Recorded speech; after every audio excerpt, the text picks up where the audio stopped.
ఇది చిన్న చిన్న పరిష్కారం. ఇంకొకటి, స్నానము చేయకుండా మీరు పొయ్యి దగ్గరికి వెళ్ళకండి. స్నానము చేయకుండా అపరిశుభ్రంగా గనక ఉంటే లేచి కడప కూడా కడగొట్టు. కడపలో ఎవరు ఉండరు? మీకు చాలా మందికి తెలియదేమో. చాలా మంది ఈ మధ్యలో కడప ఎలా కడుగుతారో తెలుసా? లోపల కూర్చుంటారు కొంతమంది బయట కూర్చుంటారు.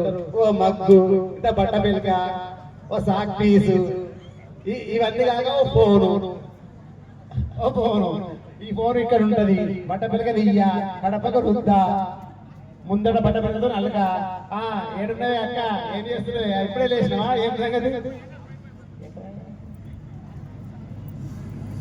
వాస్తవంగా లోపల ఉండి గడగాలన్నా కడప బయట ఉండి గడగాలన్నా? లోపల ఉండి గడగాలి. స్వామి కరెక్ట్ చెప్పింది. లోపల ఉండి గడిగితే అమ్మవారిని స్వాగతించినట్టు. బయట ఉండి ఇక చెవు దగ్గర ఫోన్ పెట్టుకొని మాట్లాడుకుంటూ గడిగితే నువ్వు వచ్చింది చాలు లక్ష్మీదేవి, ఇక నువ్వు వీకు అన్నట్టు. ఇంకా ఈ మధ్య కొత్తగా తయారైంది. అప్పట్లో గ్రామాలలో శుద్ధ ముగ్గు తీసుకొని మంచిగా ముగ్గేసేవాళ్ళు. రోగాలు రమ్మన్నా వచ్చేటిగా వాళ్ళకు నడుముంచి చుక్కలు పెట్టి గీతలు గుంజి ముగ్గులు వేస్తే రోగాలు రమ్మన్నా రావు. ఈ మధ్యలో సాక్ పీసు నీళ్ళ ముంచా, ఇక గీతలు గుంజా.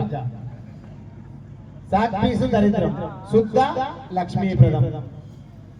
మనం చేసి కొన్ని తప్పులు చిన్నవి. పోనీ అత్త చెప్పిందా, మీ అప్పుడు ఉండొచ్చులే అని అత్త మీద బదనం. అమ్మమ్మ నవ్వుతున్నది చెప్పిన